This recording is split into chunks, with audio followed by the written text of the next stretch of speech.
En un mundo lleno de violencia, tristeza y enfermedad, siempre hay una respuesta. Clama a mí y yo te responderé, dice el Creador.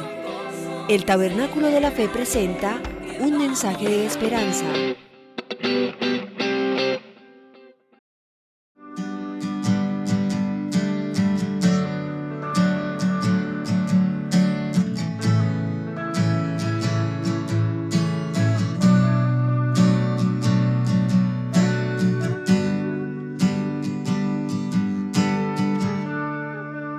Señor Jesús, en esta mañana presentamos nuestros cuerpos en sacrificio vivo, santo y agradable a ti, como parte de nuestro culto en este día.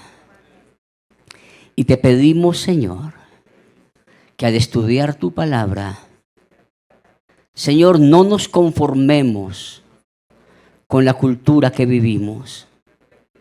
Señor, te pedimos que transformes nuestra forma de pensar para que cambie nuestra forma de vivir y podamos comprobar tu buena voluntad, que es agradable y que es perfecta. En el nombre de Jesús. Amén. Amén. Tomen asiento, mis hermanos. Y mientras ustedes van buscando el libro de Apocalipsis, el capítulo 4, vamos a ir a la palabra del Señor. Pero déjenme ambientar un poquito el tema. Ayer tuvimos una hermosa reunión con una buena cantidad de los líderes de los ministerios y de los líderes de grupos en casa. Tuvimos un lindo tiempo. Y como iglesia hemos hablado acerca del principio del reino de Dios y estamos estudiando en las casas, los padres están enseñando a sus hijos y estamos trabajando el tema del reino inconmovible de Dios. Y hemos dicho que desde que nos fundamos como iglesia hablamos de proclamando el reino de Dios. Y parte de lo que implica ese estudio que estamos haciendo, en la primera sesión que ya estudiamos, parte del versículo lema de esa primera sesión era: venga tu reino y hágase tu voluntad. Y estamos hablando acerca de hacer su voluntad, pero la palabra voluntad no es capricho, no es simplemente algo que porque sí, sino simplemente la palabra voluntad tiene que ver con el deseo, el placer de Dios, el agrado de Dios. Vivimos para eso. Así es que cuando usted hace una oración como la que acaba de hacer, Señor, enséñanos a conocer tu voluntad, enséñanos, Señor, a conocer tu deseo. Enséñanos a conocer tu placer, porque ese deseo, ese placer de Dios siempre es bueno, siempre es agradable y siempre es perfecto. ¿Sí? Qué bueno poder vivir la vida cristiana así, para el deseo, para el placer de Dios, todo lo que hacemos en esa dirección. Pero la segunda sesión de nuestro libro que estamos empezando a estudiar tiene que ver con aprender a vivir corandeo, en la presencia de Dios.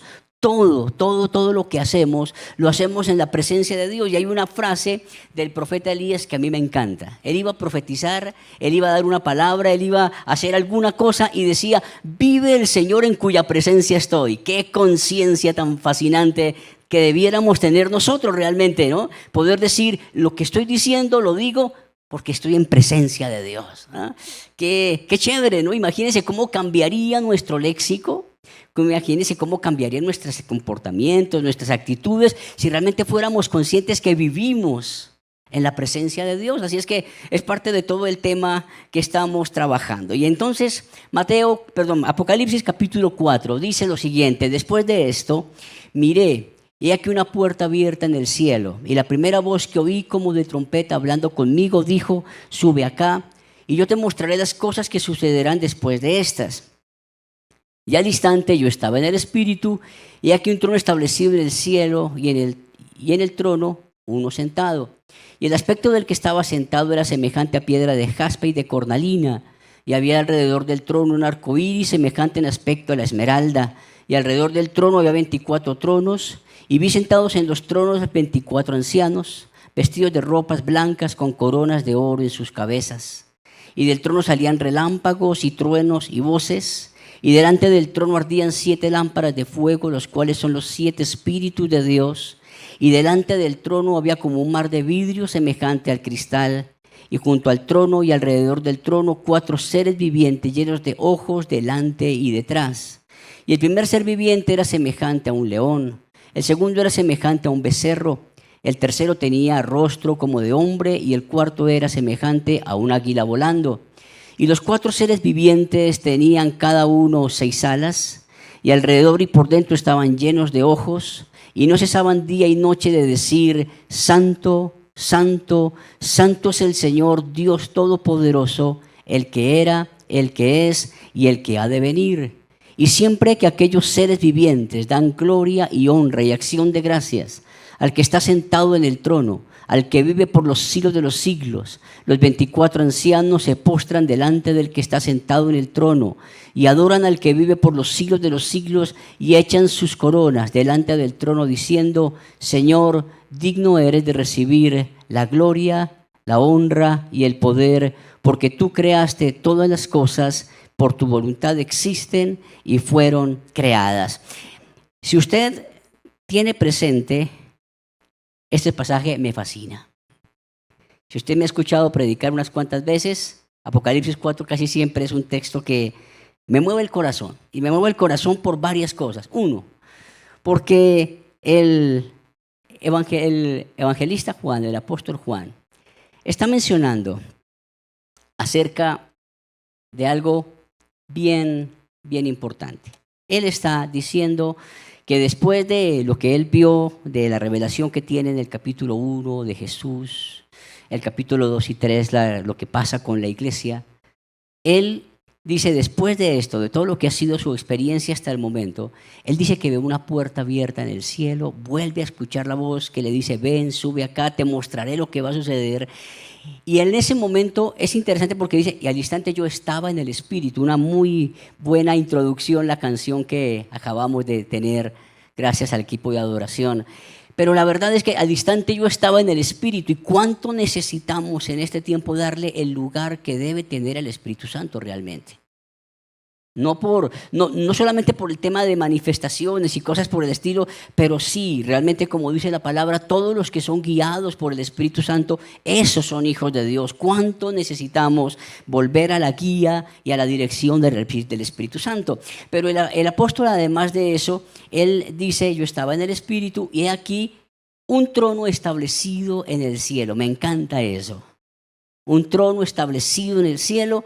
Y en el trono uno sentado. Eso me encanta más todavía, porque el trono no está vacío. Hay alguien que está sentado en el trono. Y cuando yo me pongo a mirar Apocalipsis 4, podríamos hablar, por ejemplo, y detenernos cuando dice que el que estaba sentado en el trono, a ver, lo miramos. Miren que dice que el que estaba sentado en el trono era semejante a la piedra de jaspe y de cornalina. Y uno podría quedarse ahí hablando de la belleza del que está sentado en el trono. Porque del trono siempre fluye belleza. Del trono siempre fluye verdad. Y del trono siempre fluye justicia. Eso siempre pasa cuando tú miras al trono. Hace más o menos unos 20 meses tal vez, cuando estábamos en el proceso de organizar nuestro matrimonio con mi esposa, con Paulina y con nuestros 3 hijos, parte de lo que yo les decía: vamos a empezar a construir una familia. Pero el objetivo de construir familia no puede ser cualquier cosa, sino debe ser realmente mirando a Dios sentado en su trono. Si tú construyes tu vida sobre cualquier cosa que no es mirando a Dios sentado en su trono, realmente la vida se te va a volver una tremenda confusión. En esta época de tanta conmoción, si usted mira a Dios sentado en su trono, usted sabe que ya está en el equipo ganador, independientemente de lo que pase. Pero si usted no mira a Dios en su trono, usted va a entrar en una confusión tenaz. El mundo viene terrible, esto se está acabando y lo que viene, ¿no? Y tantas cosas pesimistas que escuchamos. Pero cuando tú miras a Dios sentado en su trono, eso tiene un sabor y una connotación completamente distinta. Por eso me encanta ver a Dios sentado en el trono y este pasaje me fascina por eso. Pero no solamente por eso. Quiero que miremos algunas cosas en esta mañana acerca del que está sentado en el trono. Y quiero que usted tenga en cuenta que en Apocalipsis 4, si no estoy mal, durante 11 veces se menciona la palabra trono. O sea, todo gira alrededor del que está sentado en el trono. Pero usted va a encontrar dos características del trono en las Sagradas Escrituras. Usted puede leer conmigo, vamos a ver si está aquí en la pantalla. Hebreos 4, 14 al 16 nos dice que tenemos un sumo sacerdote que traspasó los cielos, que se compadece de nuestras necesidades. Entonces nos invita a que nos acerquemos juntos al trono de la gracia. El trono, el que está sentado en el trono es un trono de gracia. Y allí en el trono de gracia usted va a encontrar respuesta, va a encontrar misericordia y esa respuesta al oportuno socorro. Ahí eso nos gusta, ¿no? Podemos orar y llegar al trono de la gracia y respuesta al oportuno socorro. Eso es muy rico. Pero no solamente el trono es un trono de gracia. El trono no es solamente un trono de gracia. Usted puede leer en Mateo 25, que está en su pantalla, y dice lo siguiente: cuando el Hijo del Hombre venga en su gloria y todos los santos ángeles con él, entonces se sentará él en su trono de gloria. Otra forma del trono. Una cosa es el trono de la gracia, pero otra cosa es el trono de gloria.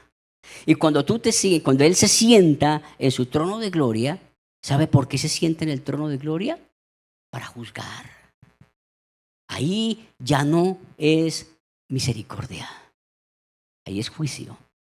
Y yo creo que es necesario seguir viendo el trono de la gracia. Debemos acercarnos por la misericordia que recibimos, pero algunas veces pienso que la iglesia se ha quedado tan centrada en el trono de la gracia y que Dios responda a mi oración y que Dios haga algo por mí, que se nos olvida que hay un trono de gloria.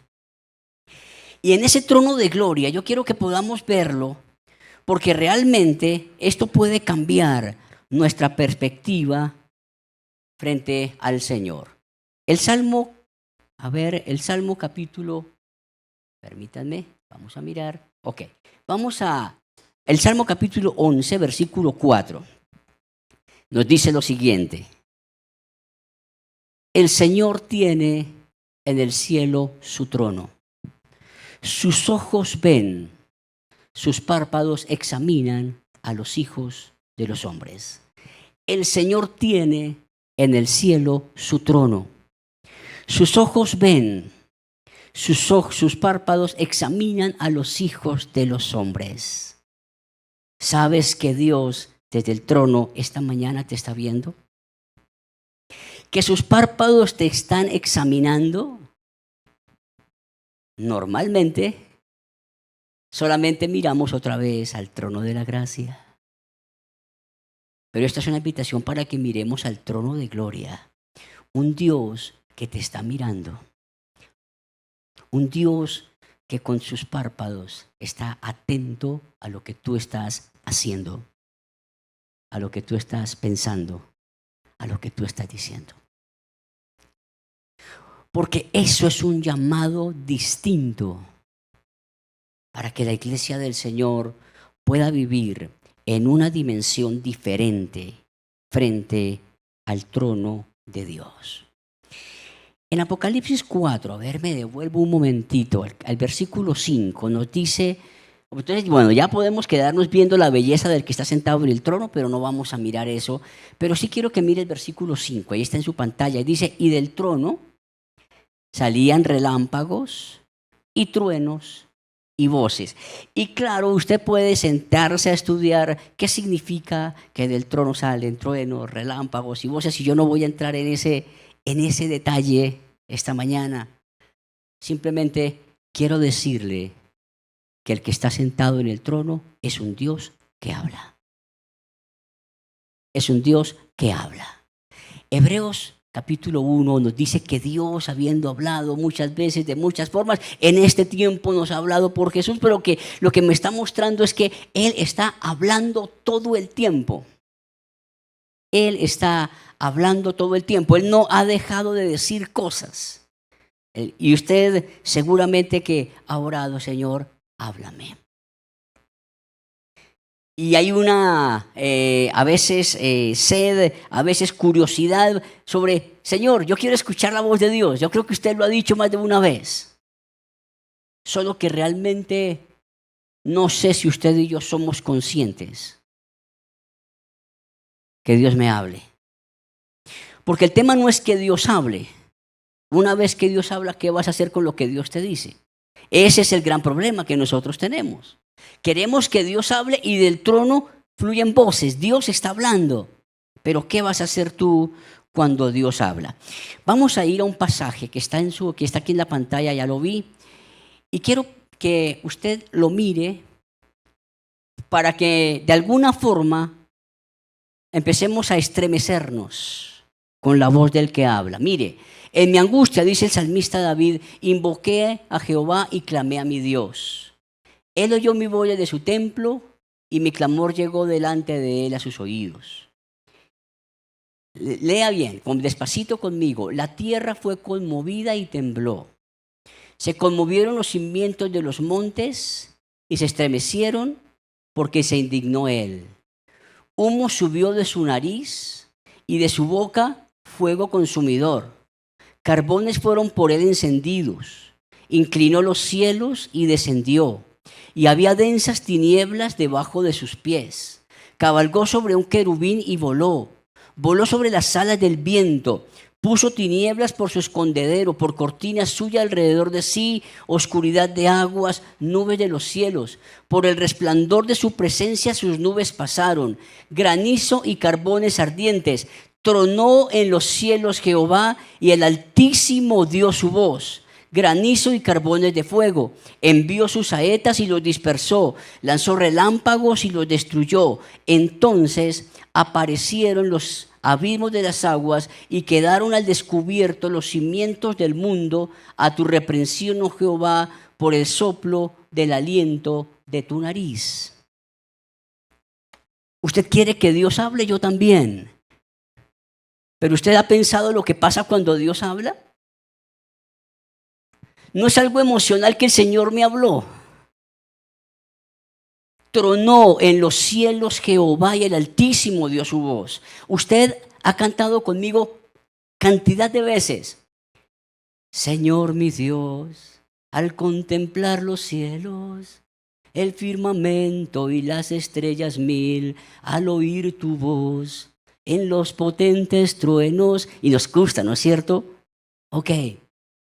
Tronó en los cielos Jehová y el Altísimo dio su voz. Usted y yo somos tan sencillos, voy a decirlo de esa manera, en la forma en que entendemos que Dios habla, que decimos, Dios dijo, pero usted y yo no hacemos caso. Pero Dios habló. Tronó en los cielos Jehová. Por eso cuando fluyen del trono relámpagos, truenos, voces, el que está sentado en el trono está hablando todo el tiempo. El Altísimo dio su voz. Y cuando el Señor habla, usted lo acaba de leer conmigo, quedaron al descubierto los cimientos de la tierra. Cuando Dios habla, hasta su más profunda intención queda al descubierto. Eso pasa delante del trono. Eso en un momento dado no es tan romántico y esto no es una predicación de inspiración solamente. Pero es una realidad que nosotros debemos tener por la palabra. Cuando Dios habla, quedan al descubierto los cimientos de la tierra. El Salmo capítulo 50, estamos hablando de Dios que habla desde su trono. Mire, el Dios de dioses, Jehová, ha hablado y convocado la tierra, desde el nacimiento del sol hasta donde se pone. De Sión, perfección de hermosura, Dios ha resplandecido. Vendrá nuestro Dios y no callará. Fuego consumirá delante de él y tempestad poderosa le rodeará. Convocará a los cielos de arriba y a la tierra para juzgar a su pueblo. Juntadme a mis santos, los que hicieron pacto conmigo con sacrificio, y los cielos declararán su justicia, porque Dios es el juez. Y entonces ahí va a comenzar a hablar a su pueblo.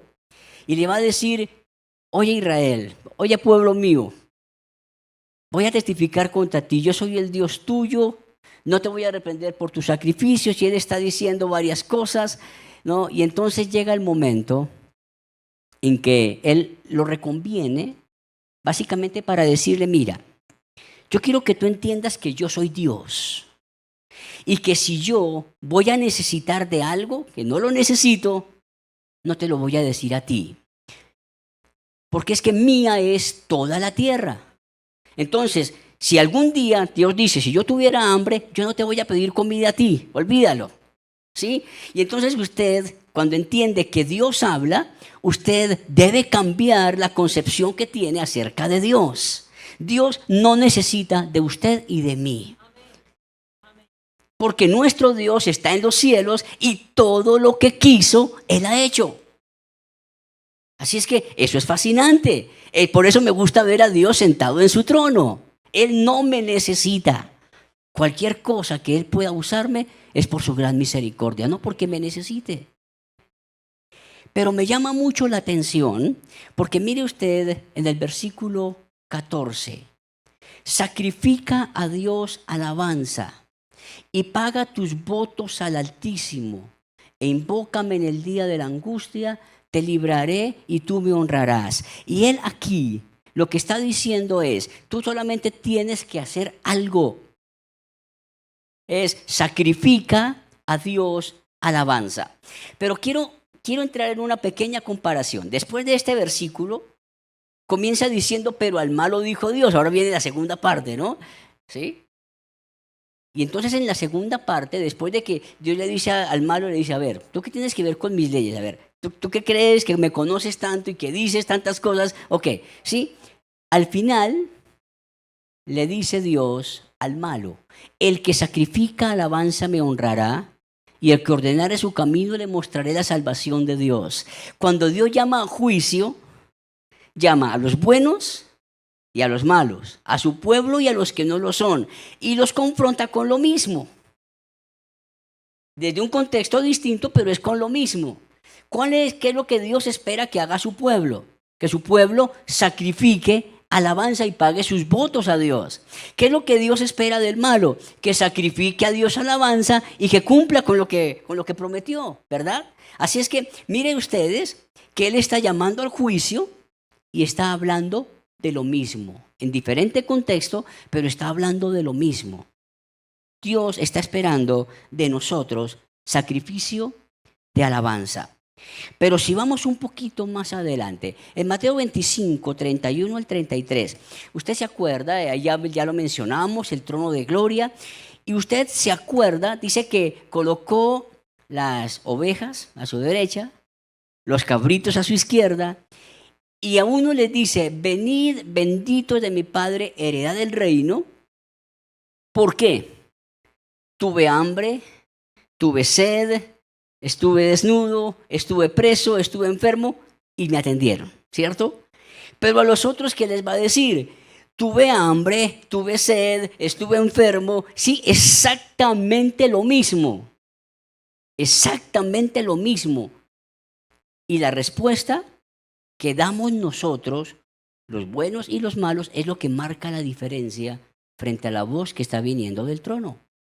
Si usted me acompaña en otro pasaje, vamos a ver si está aquí solamente para recordarlo. En Mateo 7, 24 al 29, cuando Jesús está terminando el sermón del monte. Mire la belleza del pasaje. Dice, cualquiera pues que me oye estas palabras y las hace. Y recuerde, estamos hablando que del trono fluyen voces, que Dios está hablando. El que escucha mis palabras y las pone en práctica, o las hace, le compararé a un hombre prudente que edificó su casa sobre la roca. ¿Listo? Paremos un momentico ahí. Pero cualquiera que me oye estas palabras y no las hace, ¿sí? Ambos tienen la opción de escuchar las mismas palabras. Uno las pone en práctica y el otro no. ¿Sí? A ambos los compara con un hombre que edifica su casa. Igualito, la comparación es la misma. ¿sí? Y fíjense que en ambas partes, permítame me devuelvo, ¿sí? Versículo 25, ahí en su pantalla dice, descendió lluvia, vinieron ríos y soplaron vientos y golpearon contra aquella casa, ¿sí? Ahora, en el versículo 27, hablando de los que no escuchan la palabra, descendió lluvia, vinieron ríos y soplaron vientos y dieron con ímpetu contra aquella casa. ¿Se da cuenta que es exactamente lo mismo? Porque el Dios de los dioses se sienta para juzgar. Y Dios está dando su palabra para los buenos y para los malos. Y está haciendo exactamente la misma comparación. A uno les dice, tuve hambre, tuve sed, ¿cierto? En este caso está diciendo que es tu palabra, es su palabra, perdón, la que está hablando. ¿Para qué? Para que nosotros las pongamos en práctica. ¿Cuál es la diferencia entre unos y otros? Que el que escucha, su casa no se cae porque está sobre la roca. Pero el que no escucha, su casa se cae. Hoy, en la iglesia del Señor, hay demasiado temor por todo lo que pasa, porque pareciera que estamos más escuchando el mundo y las redes sociales que lo que dice el Señor, y por eso andamos con cimientos de arena.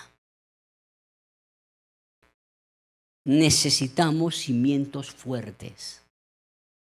Por eso, haga un alto y escuche la voz del que está sentado en el trono. Iglesia, es tiempo de escuchar la voz del que está sentado en el trono. Ahora,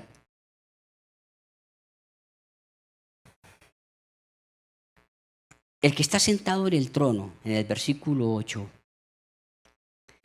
dice que alrededor del trono hay unos seres vivientes, que día y noche no dejan de decir que santo, santo, santo es el Señor Dios Todopoderoso. Así es que usted debe saber que delante del trono siempre va a escuchar la voz de Dios. Pero usted va a escuchar la voz de un Dios que es santo, santo, santo. Y no es que sea santo por el Padre, santo por el Hijo y santo por el Espíritu Santo, no. Es que en el hebreo no hay los superlativos que tenemos nosotros como grandísimo, altísimo. No, ellos dicen santo, santo, santo, para enfatizar lo que nosotros diríamos santísimo. ¿De acuerdo? Pero es para hablar de la santidad magnífica del Señor. Y entonces, cuando usted empieza a mirar, no solamente a escuchar la voz de Dios, sino que empieza a escuchar la voz de un Dios que es santo, santo, santo, entonces Él dice, seguid la paz con todos y la santidad sin la cual nadie verá al Señor. No es solamente un asunto de oírlo hablar, sino es también un asunto de verlo. Usted puede ver a Dios si vive en santidad. Ese es un llamado bien grande. Porque más de unas veces, Señor, ¿por qué no te puedo ver? Señor, quisiera verte obrando como en el Antiguo Testamento, los milagros que hiciste. ¿Por qué no lo vemos hoy?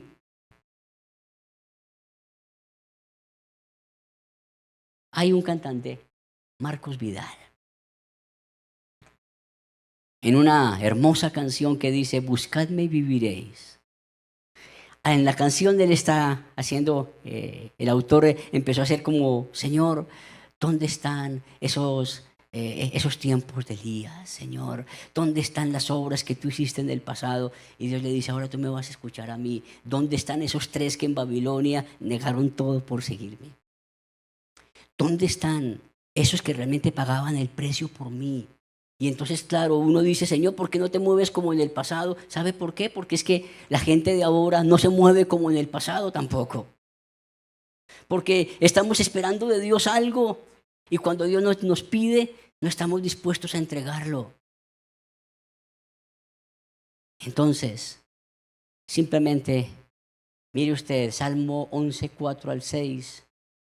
Jehová está en su santo templo. Jehová tiene en el cielo su trono. Sus ojos ven, sus párpados examinan a los hijos de los hombres. Jehová prueba al justo, pero al malo y al que ama la violencia, su alma lo aborrece. Mateo 5:8. Bienaventurados los de limpio corazón, porque ellos verán a Dios. ¿Será que tu corazón no está lo suficientemente puro que no puedes ver a Dios? Es una buena pregunta, ¿verdad? ¿Tú lo escuchas? No siempre. ¿Y lo ves? Y podemos decir casi nunca. No es un problema que Dios no quiera manifestarse. Es un problema de la actitud del pueblo de Dios. Jehová reina. Se vistió de magnificencia.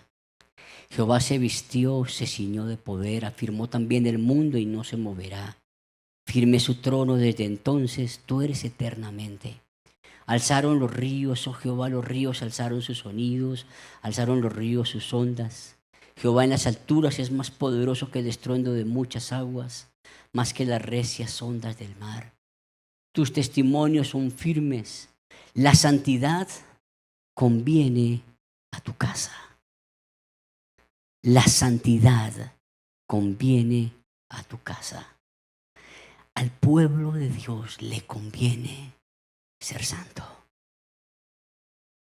¿Sabe qué significa ser santo? Ser apartado.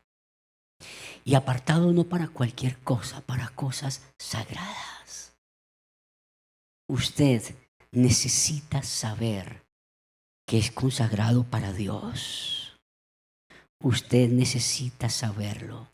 Mire, el Salmo 29:2 nos dice: dad a Jehová la gloria debida a su nombre. Adorar a Jehová en la hermosura de la santidad. Esto es un tema fascinante, porque vivimos en la presencia de un Dios que es santo, santo, santo, y la santidad conviene a la casa de Dios. Pero usted y yo debemos adorar a Dios en la hermosura de la santidad. Y mire una cosa, aquí hay una palabra que cambia todo. No dice adorar a Jehová en la hermosura de su santidad, que sería adorar su santidad, ¿no? Dice de la santidad. Eso tiene que ver con usted y conmigo. Adore a Dios en la hermosura de la santidad. El pueblo de Dios necesita escuchar la voz de Dios y ser conmovido por esa voz, porque viene de un Dios que es santo, santo, santo.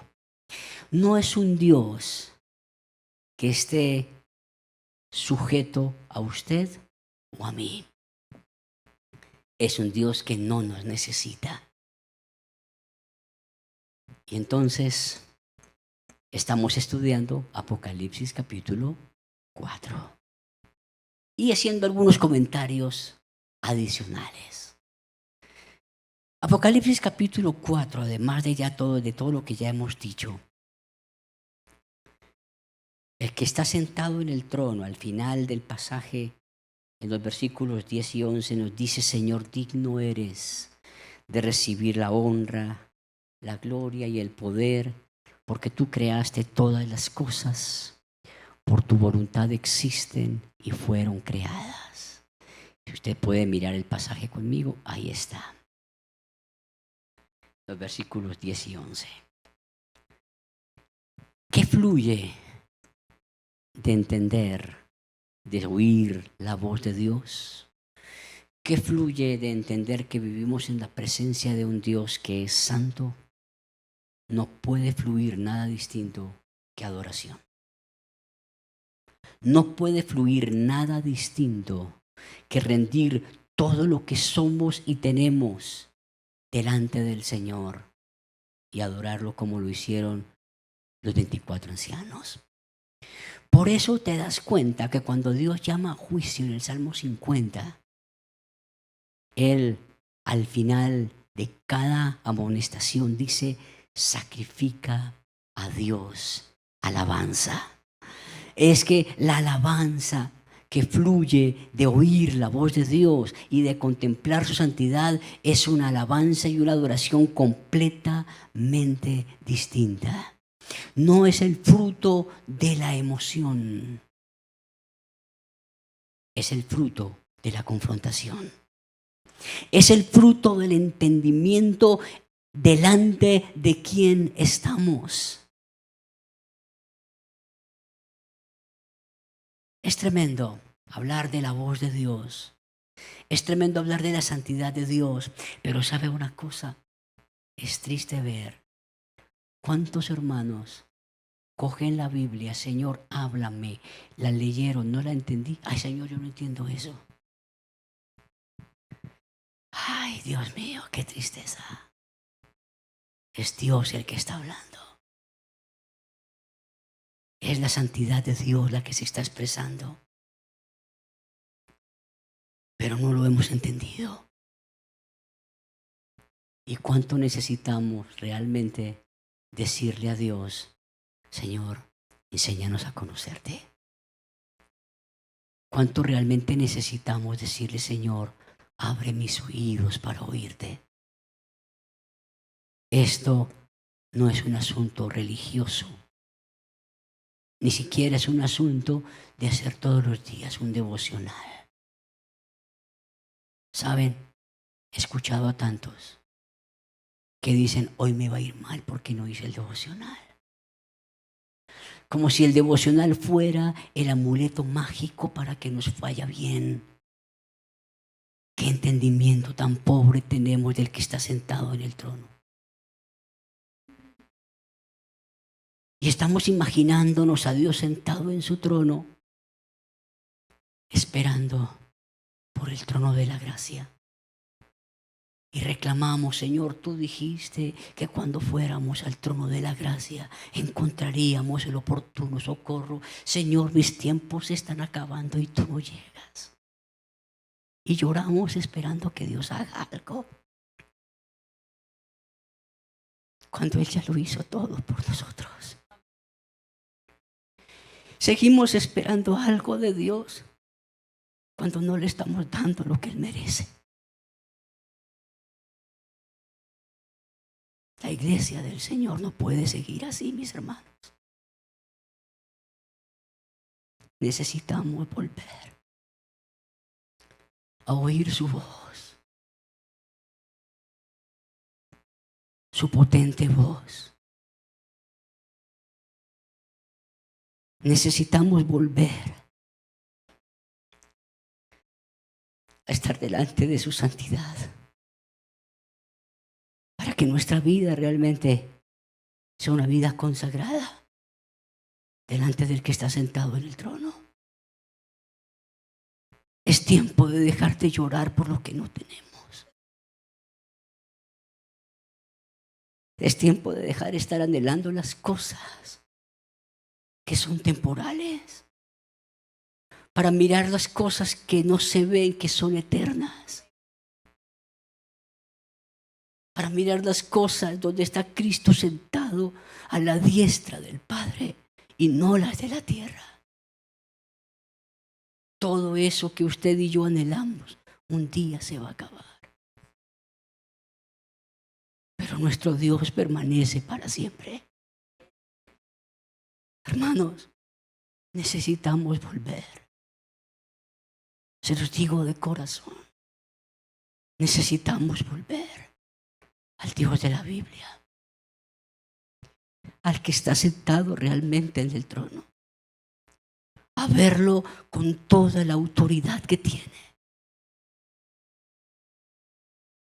a verlo con toda la belleza que tiene y adorarlo en la hermosura de la santidad. No podemos hablar de transformación del mundo si seguimos igual. No vamos a cambiar a nadie si nosotros no empezamos como empezamos con la oración del comienzo. Señor, transforma nuestra forma de pensar para que realmente cambie nuestra manera de vivir. Hermanos, volvamos al trono. Volvamos a la presencia del Señor. Y volvamos a ese lugar de santidad donde podamos decirle, como le decía el salmista, reconociendo su condición: Señor, en maldad he sido formado. En pecado me concibió mi madre. Volver a ese lugar donde el salmista decía: aquí estoy, Señor, examíname. Conoce mi corazón. Pruébame y conoce mis pensamientos. Señor, tú lo sabes todo. Pero aunque tú lo sabes todo, yo puedo decirte cómo estoy delante de ti. Hermanos, cuando tú entiendes quién es Dios, tú lo menos que puedes es caer rendido a sus pies, como pasó con todos los grandes hombres. No fue el apóstol Pedro, para mencionar a uno de tantos, cuando en la pesca milagrosa, él no se dedicó a ver la cantidad de peces, dejó su red, cayó postrado ante el Señor para decirle: apártate de mí, que soy un hombre pecador. Usted y yo no seríamos de los que felices cogemos los peces y nos vamos a celebrar los peces, en vez de decirle: Señor, soy pecador. ¿Sabe por qué? Porque normalmente usted y yo, lo que tenemos delante del trono, permítanme, se los digo con respeto, tenemos una suficiencia tan grande que se nos olvida quiénes somos. En la medida en que usted y yo nos bajemos, vamos a ver más la grandeza de Dios.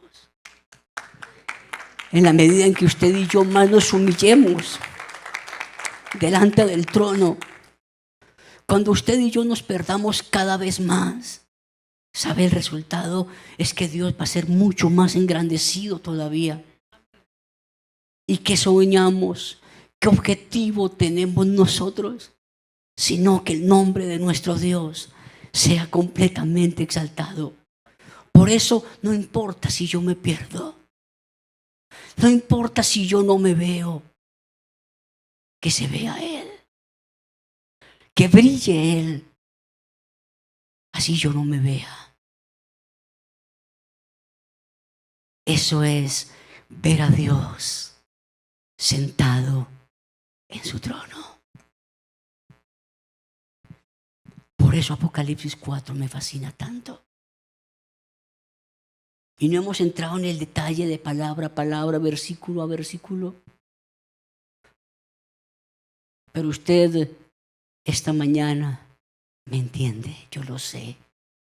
La importancia de contemplar a Dios y verlo de una manera diferente. Iglesia de Jesucristo, los presentes y los que están viéndonos en cualquier lugar de la tierra a través de las redes. Dios quiere una iglesia que realmente muestre la vida de Dios a un mundo que lo necesita. Esta semana estaba hablando del tema del reino en la escuela de liderazgo. Y yo les decía, una de las cosas que tú necesitas ver delante del trono de Dios y al disfrutar del reino de Dios, ¿sabes qué es? Tú necesitas aprender a ceder tus derechos. Tú necesitas olvidarte que tienes derechos. Y yo les decía, y esto lo digo a nivel de las parejas, cuando una pareja discute, ¿sabe por qué discute? Porque alguno de los dos o los dos están reclamando derechos. Si entre los cónyuges se dedicaran a cumplir deberes, no tendrían por qué pelear. Pero reclamamos derechos. Y entonces cuando tú lees palabras como las del Sermón del Monte, donde el Señor dice, al que te pida, dale.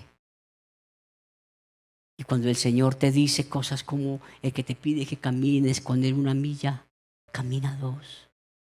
Y al que te tiene la mejilla, ponle la otra. Normalmente uno reclamando derechos dice, yo tengo 2 mejillas nomás, así es que son 2 oportunidades y se le acabó.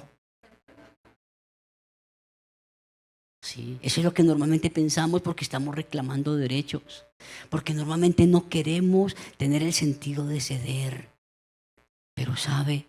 El gran problema es que con la misma suficiencia llegamos delante del trono a reclamar derechos.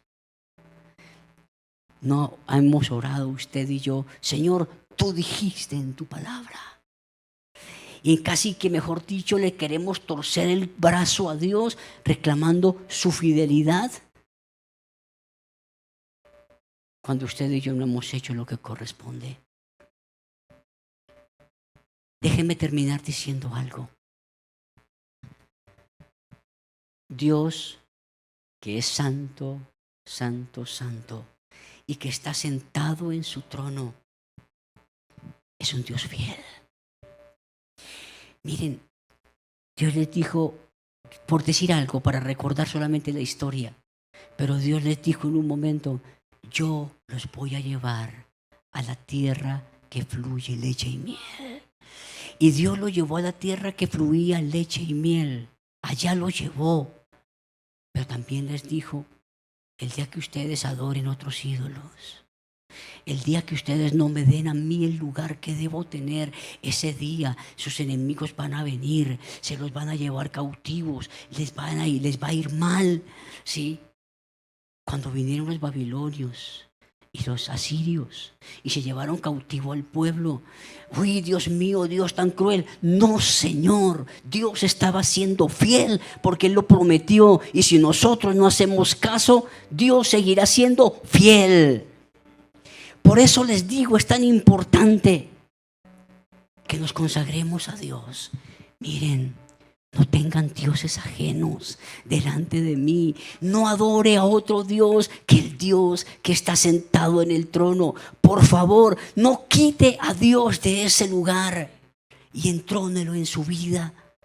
Y usted verá entonces la manifestación del trono de la gracia. Pero por favor, mire a Dios en primer lugar sentado en su trono de gloria. Un Dios que es lleno de poder y lleno de autoridad. Estemos de pie, por favor.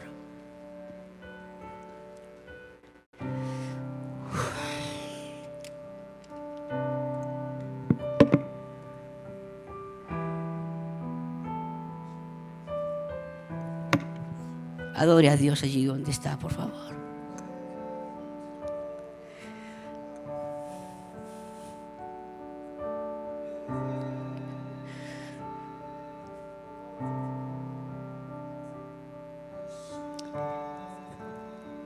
Señor, en esta mañana tenemos que decirte, Señor, como dijo el apóstol Pedro, apártate de nosotros que somos pecadores, Señor.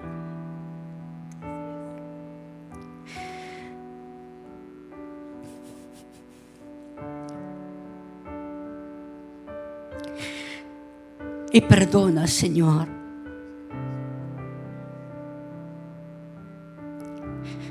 que hemos perdido el norte en la vida.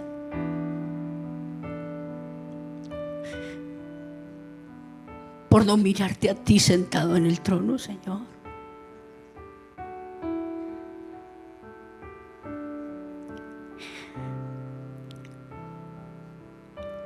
Señor, postrado ante ti te pido perdón.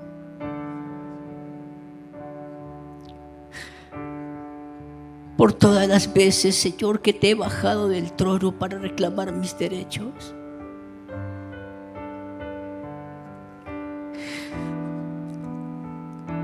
Te pedimos perdón en esta mañana, Señor, por esperar solo la gracia, la misericordia y olvidarnos que eres santo, Señor.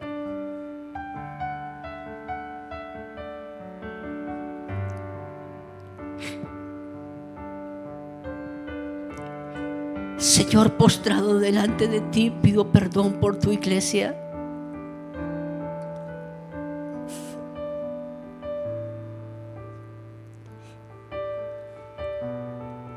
Señor, tenemos que orar como oraban los profetas en la antigüedad. Señor, hemos pecado. Nuestros antepasados pecaron. Señor, hemos olvidado tu ley, tu palabra. Y en esta mañana, Señor, postrados delante de ti,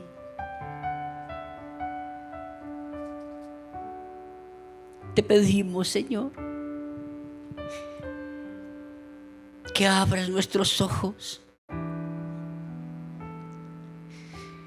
para verte, Señor, que abras nuestros oídos para oírte.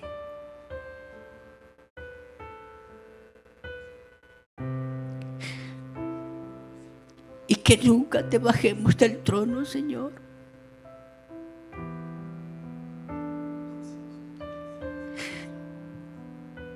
Te pedimos, Señor, que te entrones en nuestra vida.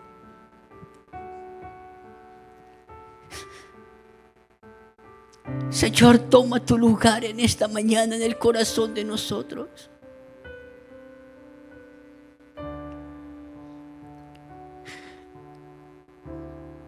Señor, permítenos devolverte toda la admiración.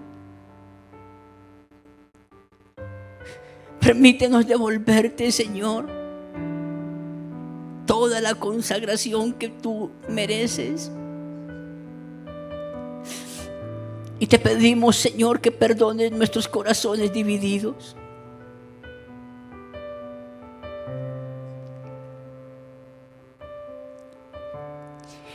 Señor, como oramos al comienzo, por favor, en esta mañana por tu palabra, Señor, transforma nuestra manera de pensar con respecto a ti. Y permítenos comprobar tu buena voluntad, que es agradable, que es perfecta, Señor, para vivir como tú quieres, Señor, agradándote en todo, llevando fruto en toda buena obra y creciendo en tu conocimiento, Señor. Lo pedimos en el nombre de Jesús. Gracias, Señor.